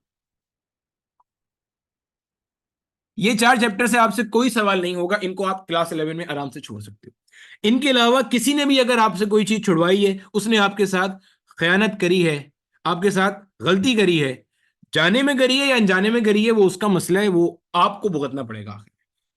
अब है थर्मोडायनेमिक्स। थर्मोडायनेमिक्स सारे बोर्ड के अंदर क्लास 11 में, इसलिए मैं 11 के साथ ही डिस्कस कर रहा हूं। सिंध की नहीं, सिंध की किताब के अंदर ये क्लास 12 में। थर्मोडायनेमिक्स के अंदर भी मेरा बेटा दो सेक्शन है कुल मिला के, एक है हीट का सेक्शन और एक है मेरा बेटा थर्मोडायनेमिक्स का सेक्शन। भैया हीट का सेक्शन शामिल है, आप लर्निंग ऑब्जेक्टिव में ये सब टॉपिक नंबर 2 पढ़ लो, आपको आइडिया हो जाएगा। देखो हीट के अंदर आप क्या पढ़ते हो कि हीट क्या है, टेम्परेचर क्या है, उसी में आता है स्पेसिफिक हीट, मोलर हीट, ये सब। भैया हीट कैपेसिटी क्या होती है, मुझे जरा डेफिनेशन रिवाइज करा दो थोड़ी देर के लिए। What is heat capacity? क्या होगी हीट कैपेसिटी, कैसे डिफाइन करोगे? हीट कैपेसिटी होती है वो अमाउंट ऑफ हीट जो किसी बॉडी का टेम्परेचर 1 डिग्री सेल्सियस या 1 केल्विन बढ़ा दे, दैट इज हीट कैपेसिटी। अगर आपको टेम्परेचर नहीं पता, अगर आपको हीट नहीं पता, तो फिर डेफिनेशन का तो रट्टा ही मार रहे हो ना। तो एप्टीट्यूड एंट्री लेवल पे क्वेश्चन आएगा तो आप नहीं कर सकोगे, इस बात को समझ लो। तो हीट एंड थर्मोडायनेमिक्स दो सेक्शन है जो आपने पढ़ने। हीट का टॉपिक बहुत सारे बोर्ड्स की किताब में 11 12 में नहीं दिया हुआ होता, तो वो अपने 9 10 से पढ़ सकते हैं।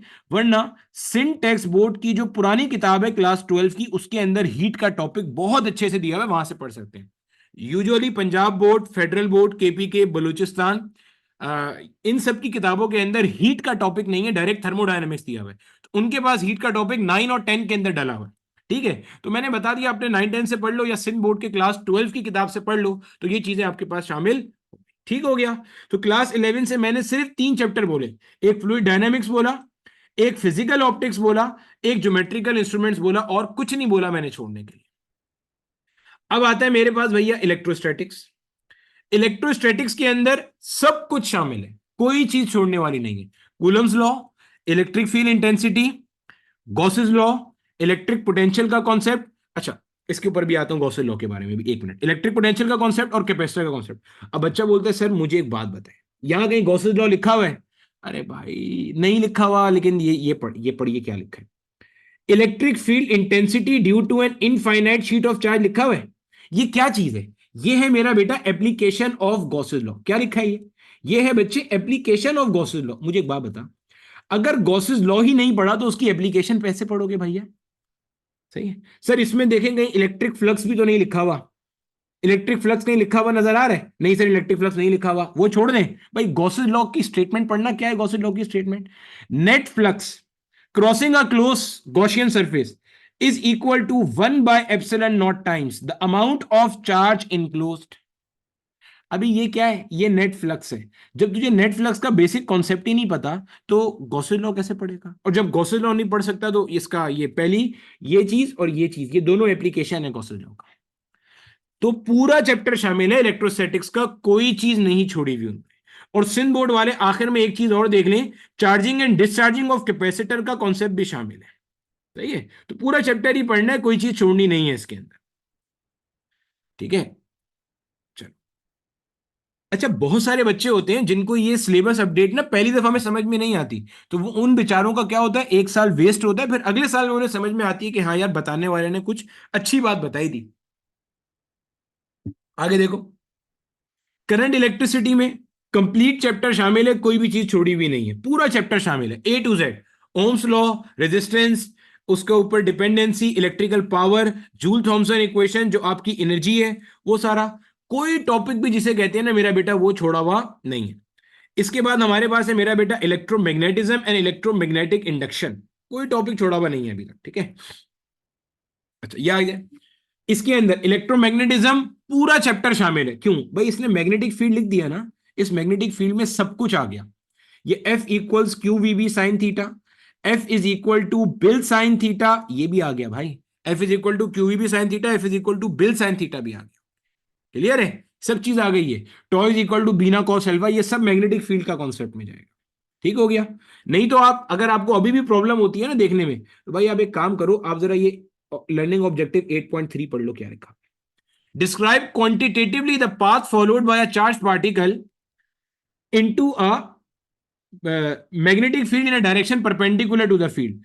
अगर आपको याद होगा, ये जो होता है, ये चार्ज कैसा होता है, ये सर्कुलर पाथ में मूव करता है। और ये क्यों मूव करता है, इसके ऊपर फोर्स लगती है, F is equal to q v B sine theta. तो बोल तो रहा था ये शामिल है। ऊपर से देखने में किसी को लगता है कि सिर्फ मैग्नेटिक फील्ड का कॉन्सेप्ट है, ऐसा नहीं है भाई, सब शामिल है। मजीद एक बात बताऊं आपको, इसके अंदर इसकी एप्लीकेशंस भी शामिल हैं। कौन सी एप्लीकेशंस, गैल्वेनोमीटर, एम मीटर जो कि इलेक्ट्रोमैग्नेटिज्म में टॉ इक्वल बीना कॉस अल्फा की है, और वोल्ट मीटर, ये शामिल है। इसी तरीके से जो ऊपर करंट इलेक्ट्रिसिटी बताया था, उसके अंदर आपका व्हीट स्टोन ब्रिज, आपका मीटर ब्रिज, आपका पोटेंशियोमीटर भी शामिल है। सर ये लिखा हुआ तो कहीं नहीं है, और सिंध के अंदर तो ये मेजरिंग इंस्ट्रूमेंट्स के नाम से एक अलग चैप्टर है। सिंध के अंदर ये मेजरिंग इंस्ट्रूमेंट्स के नाम से अलग चैप्टर है, वरना एक्चुअली ये जो ऊपर व्हीट स्टोन मीटर और पोटेंशियोमीटर लिखा है, ये करंट इलेक्ट्रिसिटी के टॉपिक्स हैं। और नीचे galvanometer, ammeter, voltmeter जो लिखा है, ये बेसिकली आपके इलेक्ट्रोमैग्नेटिज्म के टॉपिक्स हैं। तो ये यहीं पे पढ़ाए जाते हैं। ये भी मैं आपको साबित कर देता हूं कि ये मैं कैसे बोल रहा हूं। अगर आपके कोई सीनियर टीचर या कोई जानने वाले बच्चे होंगे ना, कोई कजन वगैरह जो एमबीबीएस कर रहे होंगे, जिसने 2021 या 2022 में पीएमसी का या पीएमडीसी का टेस्ट दिया होगा, तो पीएमसी ने अपने कुछ कह लो कि सैंपल पेपर शेयर किए थे कि अब से टेस्ट इस बेस पे होगा। उन सैंपल पेपर में भर भर के पोटेंशियोमीटर के क्वेश्चन डले हुए थे। ठीक है, वो मैंने इसी चैनल पे सॉल्व भी कराए हुए थे, देखना कहीं प्लेलिस्ट में आपको पीछे मिल भी जाएंगे। तो पोटेंशियोमीटर के क्वेश्चन डले हुए थे, इसका मतलब वो चीजें भी शामिल है। तो देखो, जो चीज मैं आपको गाइड कर रहा हूं उसको आप लेके चलो, इंशाल्लाह ऊपर वाले की जात से पूरी उम्मीद है कि आपका उसमें से बाहर कोई टॉपिक नहीं आएगा सब। ठीक है, अब आपके पास क्लास 11 में से सिर्फ फ्लूइड डायनेमिक्स छूटा है, नेचर ऑफ लाइट छूटा है, और ज्योमेट्रिकल इंस्ट्रूमेंट छूटा है। यहां से आपके पास ऑल्टरनेटिंग करंट छूट गया, ऑल्टरनेटिंग करंट नहीं शामिल, और फिजिक्स ऑफ सॉलिड नहीं शामिल। सिंध के जो बच्चे हैं, सिंध के जो बच्चे हैं, इनके पास तो वैसे ही ये चैप्टर पुरानी किताब में नहीं है, बाकी बोर्ड के अंदर है। तो ये दो चैप्टर आप छोड़ सकते हो। आगे चले भैया, इलेक्ट्रोमैग्नेटिक इंडक्शन जो है, ये भी पूरा का पूरा क्या है, शामिल है। इसके बाद जो मेरा बेटा हमारे पास बचे हुए चैप्टर्स हैं, इलेक्ट्रॉनिक्स है, मॉडर्न फिजिक्स है, एटॉमिक स्पेक्ट्रा है, और न्यूक्लियर फिजिक्स है, ये भी पूरे के पूरे शामिल है। मैंने आपके सामने लिखा भी है। इलेक्ट्रॉनिक्स का पार्ट आपका रेक्टिफिकेशन तक शामिल है, तो रेक्टिफिकेशन तक में तो सारी चीजें आती हैं। सबसे पहले आपके पास बैंड थ्योरी आती है। बैंड थ्योरी बाकी के बोर्ड्स के अंदर फिजिक्स ऑफ सॉलिड में पढ़ाई जाती है, लेकिन आपको इलेक्ट्रॉनिक्स के अंदर पढ़ते हुए बैंड थ्योरी पढ़नी होती है। क्यों भाई, क्यों पढ़नी होती है, इसलिए मेरा बेटा कि बैंड थ्योरी की बेसिस के ऊपर ही आप सेमीकंडक्टर, कंडक्टर और इंसुलेटर को डिफाइन करते हो, और आगे चल के आप डोपिंग के कॉन्सेप्ट और जो आपकी इलेक्ट्रॉनिक की सेमीकंडक्टर की डायोड है उसकी वर्किंग है वो पढ़ते हो। तो पूरा पीएन जंक्शन, पूरा डायोड का concept, half wave rectifier, full wave rectifier, ये पूरा शामिल है। हाँ, इसके अंदर जो आगे लॉजिक गेट्स है वो आप छोड़ सकते हो, वो कोई लाजमी नहीं है। ट्रांजिस्टर की वर्किंग है आगे, वो आप छोड़ सकते हो। ऑपरेशनल एम्पलीफायर की वर्किंग है, वो आप छोड़ सकते हो। सिमिलरली सिंध बोर्ड के अंदर जो मॉड्यूलेशन का टॉपिक है, बाकी बोर्ड के अंदर वो ऑल्टरनेटिंग करंट में होता है, वो आप छोड़ सकते हो, कोई लाजमी नहीं है। डॉन ऑफ मॉडर्न फिजिक्स में सब कुछ शामिल है। पार्टिकल मॉडल ऑफ लाइट लिखा हुआ है ना, इतना मासूमाना। पार्टिकल मॉडल में फोटो इलेक्ट्रिक इफेक्ट आता है, कॉम्पटन इफेक्ट आता है, पेयर प्रोडक्शन, पेयर एनालिसिस आता है, सब कुछ शामिल है। डी ब्रॉय भी शामिल है, अनसर्टेनिटी प्रिंसिपल भी शामिल है, सब चीजें शामिल है। एटॉमिक स्पेक्ट्रा आपका पूरा शामिल है, जो आपकी इक्वेशन है रेडियस की, एनर्जी की इक्वेशन, आपकी वेव नंबर की इक्वेशन, फ्रीक्वेंसी कैसे कैलकुलेट करते हैं, एक्सरे का कॉन्सेप्ट क्या है, सब चीजें शामिल है। सिमिलरली मेरा बेटा जो आपके पास न्यूक्लियर फिजिक्स है, न्यूक्लियर फिजिक्स भी आपकी ए टू जेड शामिल है। क्लियर हो गया, कोई चीज छूटी भी नहीं है।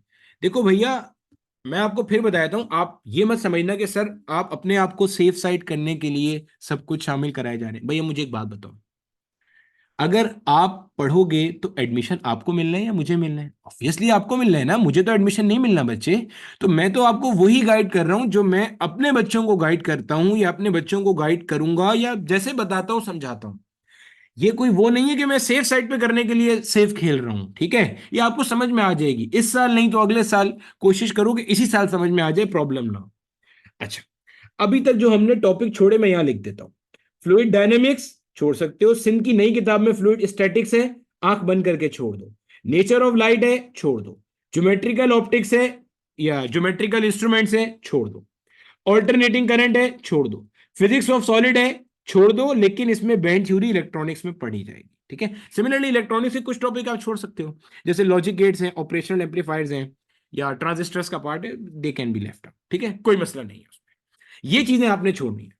अब बच्चे के जहन में सवाल आता है, सर आपने 2023 का सिलेबस एक्सप्लेन किया है पूरा, 2024 का सिलेबस में अगर कोई चीज हो गई फिर क्या करेंगे? मुझे एक बात बता भाई, अभी तक फॉलो कर रहे हैं ना सब चीजें, तो मुझे एक बात बता, ज्यादा से ज्यादा क्या हो सकता है? ज्यादा से ज्यादा ये हो सकता है कि भाई इन टॉपिक्स में से कोई टॉपिक शामिल कर दिया जाएगा। इसकी प्रोबेबिलिटी बिल्कुल क्लोज टू जीरो है। पूछो क्यों? इसलिए कि मेरा बेटा एमडी कैट का एक कॉमन सिलेबस डिजाइन होता है। ऑल्दो के टेस्टिंग एजेंसी हर सूबे की अलग अलग है, लेकिन एमडी कैट का सिलेबस कैसा है? कॉमन है।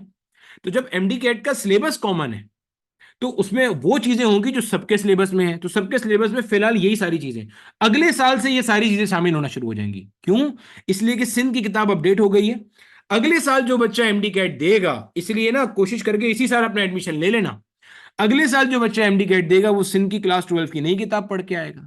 जब नई किताब पढ़ के आएगा तो फ्लूइड डायनेमिक्स भी शामिल होगा, स्टैटिक्स शायद ना हो क्योंकि बाकी बोर्ड में नहीं है, नेचर ऑफ लाइट भी होगा, ऑल्टरनेटिंग करंट भी होगा, फिर वो सॉलिड भी होगा। ये 4 चैप्टर मजीद शामिल हो जाएंगे, सिर्फ ये 2 चैप्टर शायद बाहर हो जाए क्योंकि ज्योमेट्रिकल इंस्ट्रूमेंट सिर्फ पंजाब में होगा, फ्लूइड स्टैटिक्स सिर्फ सिंध की नई किताब में होगा। तो 4 चैप्टर बढ़ जाएंगे वो, लेकिन अगले साल अभी नहीं बढ़ने वाले। पॉइंट समझ में आ गया? तो हमने पूरा सिलेबस क्रिटिकली एनालाइज करा है, ये नहीं कि सुनी सुनाई बातों पे। मैंने आपको हर चीज का रीजन बताया है। तो अगर 2024 में कोई अपडेट होता है, कोई सिलेबस कम होता है या कोई सिलेबस ज्यादा होता है, तो मैं इसी तरह की एक गाइडेंस वीडियो फिर बनाऊंगा जिसमें आपको एक एक पॉइंट बताऊंगा। अच्छा, अब इसके अंदर बच्चे का एक और सवाल आता है और बिल्कुल जेन्युइन क्वेश्चन है कि सर आपने फिजिक्स का तो बता दिया, अब ये बताएं कि सर हम बायो का, केमिस्ट्री का कैसे सीख सकते हैं? तो मेरा बेटा बच्चे का सवाल होता है सर केमिस्ट्री और बायो के हवाले से भी बता दें। तो मेरा बेटा मैंने अपनी फैकल्टी से रिक्वेस्ट की है, तो जो मेरे साथ के लोग हैं जो हमारे एमडी कैट बैचेस में पढ़ाते हैं, हम लोगों ने आप लोगों के लिए एक free of cost webinar arrange किया है। एक फ्री ऑफ कॉस्ट वेबिनार है। इस इस वेबिनार के लिए बिल्कुल फ्री ऑफ कॉस्ट है, कोई चार्जेस नहीं है। इसके लिए मेरा बेटा आपको लेकिन रजिस्ट्रेशन करना जरूरी है।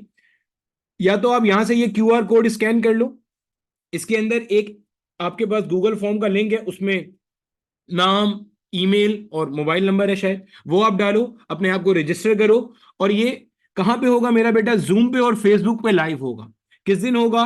27 जून को होगा, 8 बजे से 10 बजे तक। रजिस्ट्रेशन मैंडेटरी है, पैसे कोई नहीं है लेकिन मैंडेटरी है। जिसकी रजिस्ट्रेशन होगी वही अटेंड कर सकता है। तो मेरा बेटा ये सारी की सारी मेरी वो फैकल्टी है जो मेरे साथ एमडी कैट पढ़ा रही होती है, ठीक है? सात वकार केमिस्ट्री के और डॉक्टर शाफे बायो के। तो मेरा बेटा ये आपको अपने अपने सिलेबस के हवाले से गाइड करेंगे। केमिस्ट्री के अंदर आपने क्या चीज पढ़नी है, क्या चीज छोड़नी है, बायो के अंदर आपने क्या चीज पढ़नी है, क्या चीज छोड़नी है, ये सब चीजें आपको मेरा बेटा यहाँ पे गाइड की जाएंगी। तो ये आपके पास एक वेबिनार है जिसकी एक छोटी सी अनाउंसमेंट हुई थी। बाकी मेरा बेटा जो ये इसकी रजिस्ट्रेशन है, इसकी रजिस्ट्रेशन का जो लिंक है, इसकी रजिस्ट्रेशन का जो लिंक है वो मैं डिस्क्रिप्शन में भी डाल दूंगा। बाकी आप क्यूआर कोड को स्कैन करके भी कर सकते हो। और फिर से एक बात बता रहा हूं, फ्री ऑफ कॉस्ट है, ठीक है, कोई पैसा नहीं है, इसका कोई चार्जेस नहीं है। आप लोगों को समझाने के लिए, आप लोगों को पूरा जो कॉन्सेप्ट है वो क्लियर करने के लिए। इसके अलावा आपके जहन में कोई सवाल आता है तो आप वो सवाल भी पूछ सकते हो, यहां लिखा हुआ है फॉर एनी क्वेरी, आप यहां पे पूछ सकते हो। मजीद मेरा बेटा, अगर आपको फिजिक्स के हवाले से देखना है कि कोई भी टॉपिक जब आप पढ़ते हो तो उसमें क्या क्या चीजें शामिल होनी चाहिए, समझना गौर से, जो मैंने ऊपर आपको पूरी कहानी बताई ना, आप कोई भी टॉपिक पढ़ते हो तो उसमें क्या क्या चीजें शामिल होनी चाहिए। तो बच्चे, इसी चैनल के ऊपर मैंने एमडी कैट की एक प्लेलिस्ट अपडेट बोल रहा हूं, अपलोड की हुई है फिजिक्स की, उसको आप जाके देखो। उसके अंदर मैंने सारे टॉपिक्स पढ़ाए हुए हैं। आप कोई भी एक topic random random random random बीच बीच से करके देखो, तो आपको आइडिया होगा कि यार ये टॉपिक हमारा पढ़ा हुआ होना चाहिए था। अगर आपके ट्यूशन वाली बाजी बाजे या आपके कोचिंग वाले सर या सरनी ने नहीं पढ़ाया, ठीक है, नहीं पढ़ाया, तो at the end of day इसका खमियाजा आपने भुगतना है, बाकी किसी ने नहीं भुगतना।